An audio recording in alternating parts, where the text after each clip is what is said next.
বন্ধুরা, আজকে আমি আপনাদেরকে পাদক গ্রহ সম্বন্ধে একটু আলোচনা করব।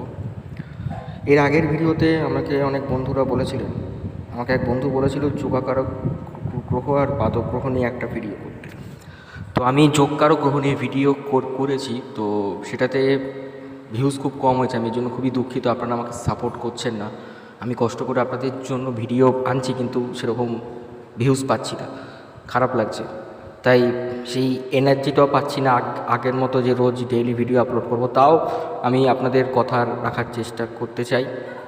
আমাকে সেই বন্ধু বলেছিল যোগকারক গ্রহ আর পাদক গ্রহ নিয়ে একটা ভিডিও করতে। যোগকারক গ্রহ নিয়ে করে ফেলেছি অলরেডি 15ই আগস্ট। আজকে পাদক গ্রহ নিয়ে একটু আলোচনা করব। তো পাদক গ্রহ নিয়ে অনেকের একটু ভ্রান্ত ধারণা আছে। আমাদের বাংলায় যে সমস্ত জ্যোতিষীরা রয়েছেন, 100 জনের মধ্যে শতকরা 90 জন অ্যাস্ট্রোলজাররাই বলেন যে 6, 8 আর 12 নম্বর ঘর হচ্ছে বাদক ঘর। ঠিক আছে, 6, 8 আর 12 নম্বর ঘরের অধিপতি হচ্ছে বাদকপতি। এটা কিন্তু সম্পূর্ণ ভুল কথা। 6, 8 আর 12 এই তিনটেকে আমরা ত্রিকভাব বা দুস্থান বলি। এই তিনটে ভাব থেকে আমাদের জীবনের যাবতীয় নেগেটিভ, যাবতীয় খারাপ জিনিস বা যাবতীয় আপস অ্যান্ড ডাউনস, যা কিছু নেগেটিভ এনার্জি আছে, সব কিছুই এই তিনটে ভাব থেকে তৈরি হয়। অর্থাৎ এই তিনটে ভাবের অধিপতির মাধ্যমে এটি ঘটে থাকে, এবং এই তিনটে ভাবে যে গ্রহ বসে থাকে সেই গ্রহের কারকত্ব অনুযায়ী আমাদের খারাপ ভালো মিশিয়ে আমাদের লাইফটা চলতে থাকে। আমাদের জীবনে যা কিছু খারাপ তা এই তিনটে ভাবের থেকেই কিন্তু তৈরি হয়। কিন্তু এই তিনটে ভাবের লর্ড যদি তিনটে ভাবেই বসে, তখন কিন্তু সেখানে বিপরীত রাজ্য তৈরি হয়। আমি সেটা নিয়ে আলাদা একদিন ভিডিও করব। আজকে আমি মেন টপিক হচ্ছে বাদক গ্রহ। তো 6, 8 বা 12 নম্বর ঘরের অধিপতি যে বাদক গ্রহ হয় না, এই মিসকনসেপশনটা আমি আপনাদের আজকে ক্লিয়ার করে দিতে চাই যে ষষ্ঠপতি, অষ্টমপতি বা দ্বাদশপতি আপনার জন্মছকের বাদকপতি কখনোই হয় না। এরা হচ্ছে দুস্থানের অধিপতি। বাধক অর্থাৎ হচ্ছে বাধা, যে আপনাকে এক চান্সে কিছু করতে দেবে না, আপনাকে 3-4 বার প্রচেষ্টা করার পর আপনি সাকসেসের মুখ দেখবেন, সেইটাকে বলে বাদকপতি। তো এই বাধকপতির জন্য আমার আপনার জন্ম লগ্নটাকে দেখতে হবে। তার জন্য সবার আগে আমাদের যেটা জানতে হবে সেটা হচ্ছে যে আমার আপনার জন্মকুণ্ডলিতে যে 12টা রাশি রয়েছে, সেই 12টা রাশির মধ্যে 3টে ভাগ আছে। একটা হচ্ছে স্থির, একটা হচ্ছে চর, একটা হচ্ছে দ্বৈত। অনেকেই গুলিয়ে ফেলে, অনেকে বলে যে রাশি হচ্ছে 4 রকম হয়, অগ্নি, পৃথ্বী, বায়ু, জল। ওটা কিন্তু রাশি না, ওটা হচ্ছে এলিমেন্ট, তত্ত্ব। যেমন মেষ রাশি হচ্ছে অগ্নিতত্ত্ব, বৃষ রাশি হচ্ছে পৃথ্বীতত্ত্ব, মিথুন রাশি হচ্ছে বায়ুতত্ত্ব, আর কর্কট হচ্ছে জলতত্ত্ব। এগুলো হচ্ছে তত্ত্ব, মানে রাশির গুণ। বাট রাশির প্রকারভেদ বলতে গেলে রাশির ক্যারেক্টার কীরকম সেটা কিন্তু অ্যাকচুয়ালি কিন্তু 3টে ভাগে বিভক্ত। একটা হচ্ছে স্থির, একটা চর, আর একটা হচ্ছে দ্বৈত। স্থির রাশি হচ্ছে যে রাশিটা সবসময় ফিক্স থাকে, যার পরিবর্তন হয় না, তাকে বলে স্থির রাশি বা ফিক্স সাইন।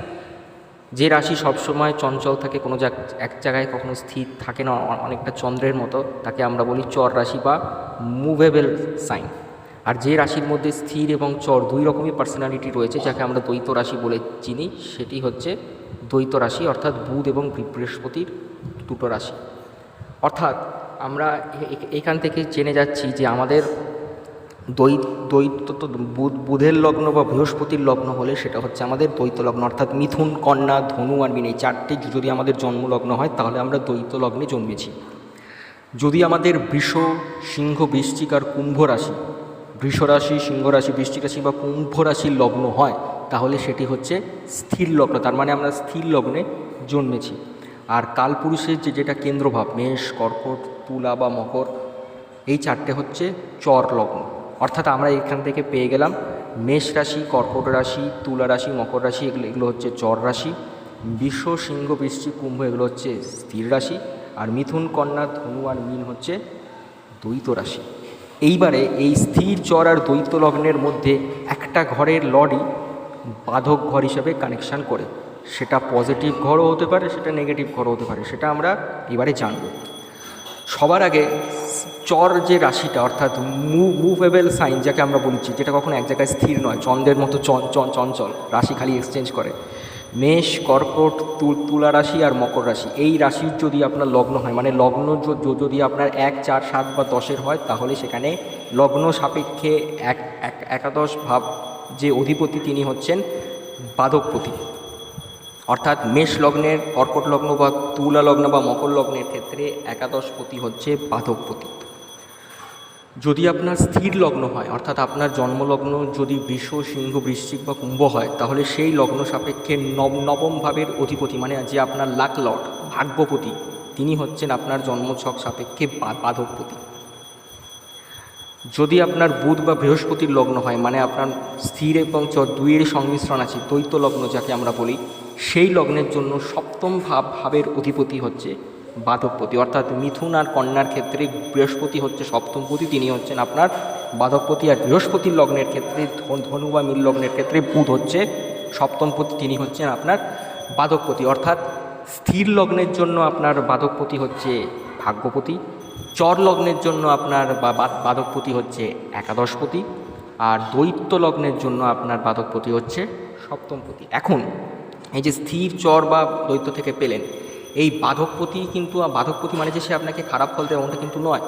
বাধকপতির প্লেসমেন্ট যদি আপনার জন্মছকে পজিটিভ হয়, তাহলে কিন্তু সে ভালো ফল দেবে। সে দশা বা অন্তর্দশায় বা তার উপর দিয়ে ভালো প্ল্যানেটের গোচর, বৃহস্পতি শনির মতো প্ল্যানেটের গোচর হলে সে কিন্তু আপনাকে ভালো ফল দেবে। আর যদি সে দুস্থানে প্লেসমেন্ট থাকে, মানে যেমন ধরুন মেষ লগ্নের ক্ষেত্রে, কর্কট লগ্নের ক্ষেত্রে, তুল মানে মকর লগ্নের ক্ষেত্রে বা তুলা লগ্নের ক্ষেত্রে শনি হচ্ছেন একাদশপতি।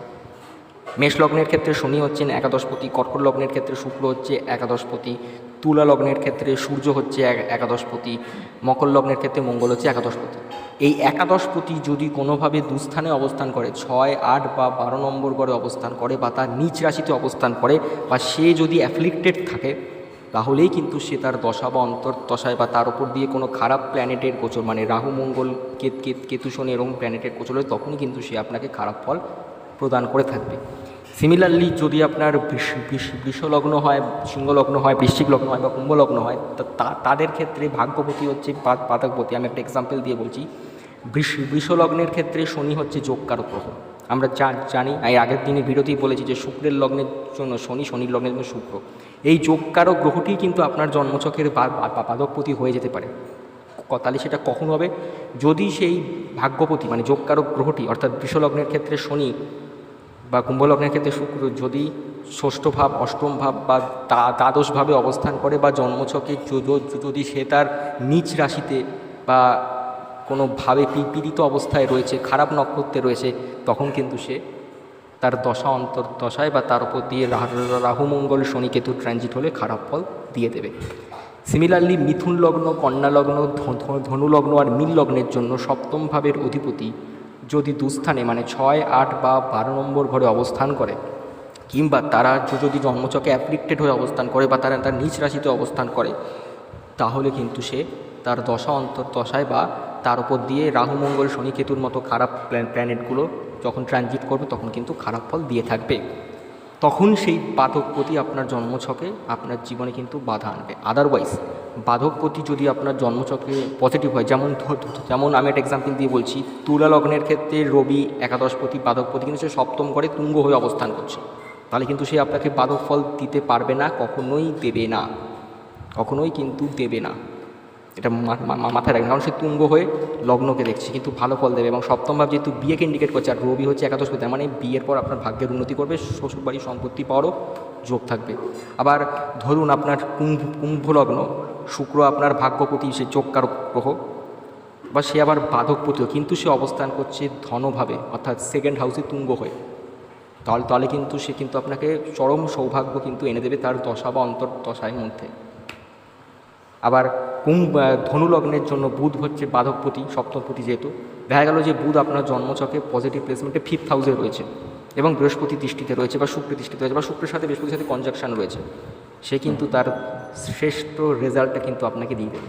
তার মানে বাধকপতি মানেই যে সেটা খারাপ তা কিন্তু নয়। বাধকপতি যদি জন্মছকে দুস্থানে প্লেসমেন্টে অবস্থান করে, মানে 6, 8 বা 6 হাউস, 8 হাউস বা 12th হাউসে অবস্থান করে, কিংবা যদি সে জন্মছকে নেগেটিভ প্লেসমেন্টে থাকে, বা যদি সে তার নিচ রাশিতে অবস্থান করে, অ্যাফ্লিক্টেড হয়ে থাকে, তখনই কিন্তু সে বাধক ফল দিয়ে থাকে, মানে আপনাকে বাধা দিতে পারে। আদারওয়াইজ বাধকপতি কিন্তু পজিটিভ হলে কিন্তু আপনার জন্মছকে কিন্তু খুবই ভালো ফল প্রদান করে থাকবে।